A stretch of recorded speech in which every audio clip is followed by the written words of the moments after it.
પવિત્ર શ્રાવણ માસમાં ભોલેનાથના ભક્તો ભગવાનને રીઝવવા માટે ઉપવાસ કરે છે। શ્રાવણ માસમાં હિન્દુ સંસ્કૃતિના મહત્વના તહેવાર આવતા હોય છે અને આ તહેવારોમાં ઉપવાસનું મહત્વ રહેલું છે।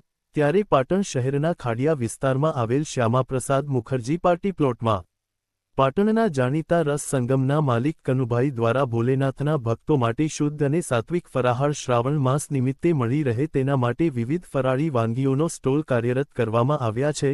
મોટી સંખ્યામાં પાટણવાસીઓ વિવિધ સ્વાદિષ્ટ ફરાળી વાનગીઓનો લાભ લઈ રહ્યા છે।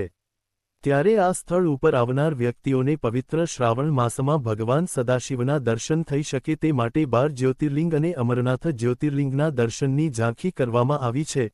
અહીં આવનાર દરેક વ્યક્તિ ફરાળી વાનગીઓની સાથે સાથે આ 12 જ્યોતિર્લિંગના દર્શન કરી ધન્યતા અનુભવે છે।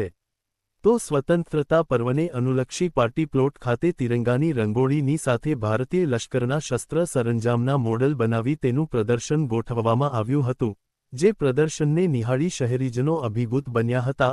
આમ પાટણના વ્યાપારીએ ધંધાની સાથે સાથે ધાર્મિક અને રાષ્ટ્રીયતાની ઝાંખી કરાવી છે। રસ સંગમના માલિક કનુભાઈ દ્વારા ત્રિવેણી સંગમથી અને સ્વાદિષ્ટ સ્વાદથી લોકોના દિલ જીતી લીધા છે। બીજા આવા જ સમાચાર જોવા માટે અમારી ચેનલને સબસ્ક્રાઇબ કરો, બેલ આઇકોન બટન દબાવો, લાઇક કરો અને શેર કરો। બેલ આઇકોન બટન દબાવો, લાઇક કરો અને શેર કરો।